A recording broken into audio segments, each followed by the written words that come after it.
کیا سر؟ وہ آگے ہو کر بیٹھی۔ اگر وہ میں آپ کو بتاؤں یا سمجھاؤں تو آپ کو اتنا فائدہ نہیں ہوگا جتنا آپ کو خود سوچنے سے ہوگا۔ قرآن کی پہیلیاں خود حل کرنی پڑتی ہیں۔ خود سوچیں، خود ڈھونڈیں، آپ کو اپنے مسئلے کا سیدھا سیدھا حل نظر آ جائے گا۔ اس نے مسکرا کر اس بات میں سر ہلایا۔ اب اسے پہیلیاں بوجھنا اچھا لگتا تھا۔ ٹھیک ہے، میں خود سوچوں گی، مگر سر لوگ مجھے دقیانوسی کہتے ہیں تو میرا دل دکھتا ہے۔ میں اپنے دل کا کیا کروں؟ وہ ایک ایک کر کے دل میں چبھے سارے کانٹے باہر نکال رہی تھی۔ اذیت ہی اذیت تھی۔ دقیانوسی کیا ہوتا ہے حیا؟ اس نے جواب دینے کے لیے لب کھولے۔ وہ کہنا چاہتی تھی کہ پرانا، بیکورڈ، پینڈو، مگر رک گئی۔ اہل علم کے سوالات کا جواب کسی اور طریقے سے دینا چاہیے۔ آپ بتائیں سر، کیا ہوتا ہے؟ ڈاکٹر حسن ذرا سا مسکرائے۔ اصحاب کہف کا قصہ تو سنا ہوگا آپ نے، جس بادشاہ کے ظلم و جبر سے اور اللہ تعالیٰ کی فرمانبرداری سے روکے جانے پہ انہوں نے اپنے گھر بار چھوڑ کر غار میں پناہ لی تھی۔ اس بادشاہ کا نام دقیانوس تھا۔ دقیانوس کنگ ڈیشیس کا طریقہ اللہ تعالیٰ کی فرمانبرداری سے روکنا تھا۔ اللہ تعالیٰ کی اطاعت کی کوئی بھی چیز دقیانوسی کیسے ہو سکتی ہے؟ وہ لمحے بھر کو بالکل چپ رہ گئی۔ میں تو یہ سمجھ جاؤں مگر ان کو کیسے سمجھاؤں؟ میں نے اپنی ماں سے 1 گھنٹہ بحث کی مگر وہ نہیں سمجھی۔ آپ کی عمر کتنی ہوگی؟ 23 سال کی ہونے والی ہوں، اس نے بنا حیران ہوئے تحمل سے بتایا۔ آپ کو 12-13 سال کی عمر سے اسکارف لے لینا چاہیے تھا، مگر آپ نے 22-23 سال کی عمر میں لیا، جو بات 10 سال ایک دوست کی موت اور ایک بھیانک حادثے کے بعد آپ کی سمجھ میں آئی۔ آپ دوسروں سے کیسے توقع کرتی ہیں کہ وہ 1 گھنٹے کی بحث سے سمجھ لیں گے؟ وہ بہت نرمی سے اس سے پوچھ رہے تھے۔ تو کیا ان کو بھی میرا موقف سمجھنے میں 10 سال لگیں گے؟ اس سے بھی زیادہ لگ سکتا ہے اور کم بھی، مگر آپ انہیں ان کا وقت تو دیں۔ کچھ چیزیں وقت لیتی ہیں حیا۔ مگر انسان کتنا صبر کرے سر، کب تک صبر کرے؟ وہ اضطراب اور ٹوٹے ہوئے لہجے میں بولی۔ جب زخم پہ تازہ تازہ دوا کا قطرہ گرتا ہے تو ایسی ہی جلن اور تکلیف ہوتی ہے۔ میرے بچے، صبر کی ایک شرط ہوتی ہے، یہ صرف اسی مصیبت پہ کیا جاتا ہے جس سے نکلنے کا راستہ موجود نہ ہو۔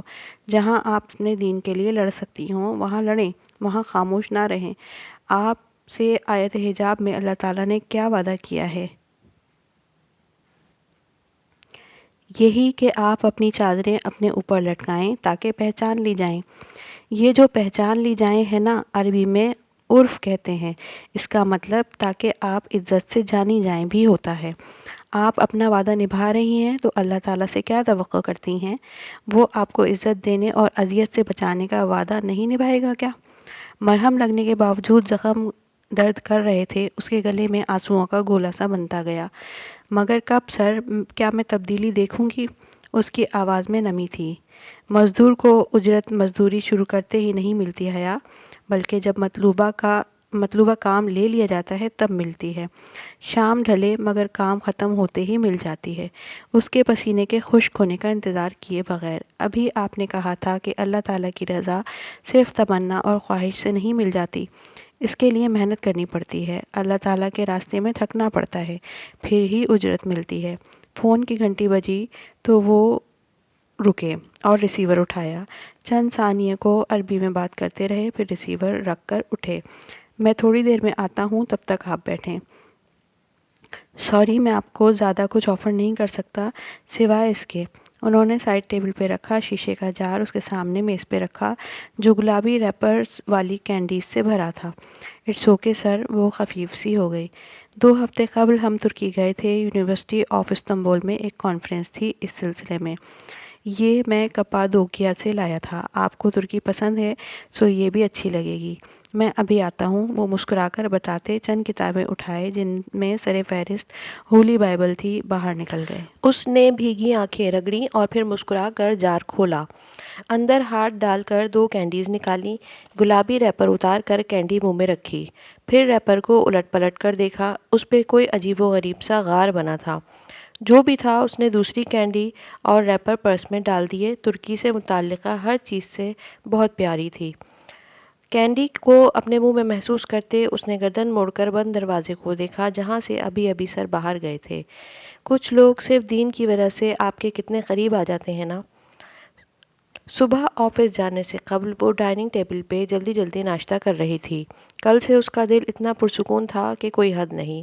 کبھی کبھی انسان کا اپنا بوجھ بانٹ لینا چاہیے، مگر صحیح بندے کے ساتھ اور صحیح وقت پہ۔ نور بانو فاطمہ قریب ہی کچن میں کھڑی نور بانو کو ہدایت دے رہی تھیں۔ آبدہ بھابھی اور سہرش دوپہر کے کھانے پہ یہاں ہوں گی، تم لنچ کی تیاری ابھی سے شروع کر دو۔ یوں کرنا کہ جوس کا گلاس لبوں سے لگاتے ہوئے وہ ٹھہر گئی۔ یہ آبدہ چچی اور سہرش کے چکر ان کے گھر بڑھ نہیں گئے تھے؟ پرسوں ہی تو وہ آئی تھیں اور پھپھو کے لیے ایک بہت قیمتی جوڑا بھی لائی تھیں، آج پھر آ رہی تھیں، کیوں بھلا؟ اماں!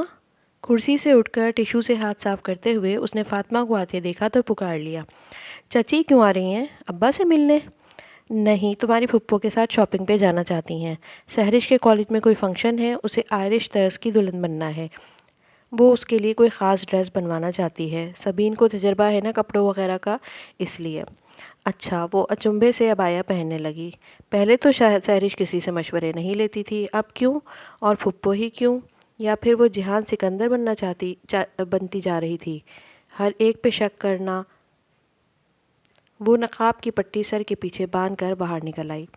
خیر جو بھی ہے، اسے آتے دیکھ کر ڈرائیور نے فوراً پچھلی نشست کا دروازہ کھولا۔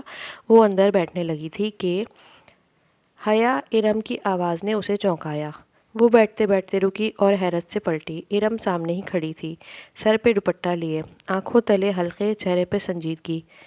ارم! اسے حیرت ہوئی۔ ارم چلتی ہوئی اس کے سامنے آئی۔ بات کرنی تھی تم سے۔ پھر اس نے ڈرائیور کو دیکھا۔ تم باہر جاؤ، وہ جیسے اسی جگہ پہ بات کرنا چاہتی تھی۔ ڈرائیور فوراً تابعداری سے وہاں سے ہٹ گیا۔ بتاؤ کیا بات ہے؟ اس نے نرمی سے پوچھا۔ ارم چند لمحے اسے سنجیدگی سے دیکھتی رہی، پھر دھیرے سے بولی، اس روز میں نے جو سنا وہ وہاں جا کر بتا دیا، صرف اس لیے کہ مجھے تم پہ غصہ تھا، کیونکہ تم نے بھی میرا پردہ نہیں رکھا تھا۔ ارم، اگر تم نہ بھی بتاتی اور مجھ سے کوئی پوچھتا کہ وہ کیوں گیا ہے تو میں خود ہی بتا دیتی۔ جہاں تک بات ہے میری، مجھے تایا نے رات کے 3 بجے فون کر کے پوچھا تھا کہ میرے پاس کوئی دوسرا نمبر ہے یا نہیں۔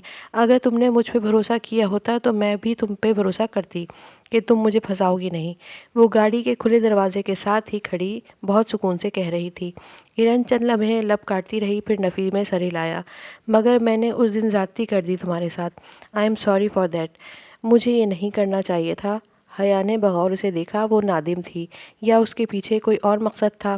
البتہ اس کا دل پسیجنے لگا تھا۔ کوئی بات نہیں، کیا فرق پڑتا ہے؟ فرق تو پڑا ہے نا، اسی وقت سے آبدہ چچی پھپھو کے پیچھے پڑی ہیں۔ اسی وقت سے آبدہ چچی پھپھو کے پیچھے پڑی ہیں کہ تمہارا پتہ صاف ہو اور وہ جہان کے لیے سہرش کی بات چلا سکیں۔ کیا؟ وہ چونکی، اس کی آنکھوں میں حیرت ابھری۔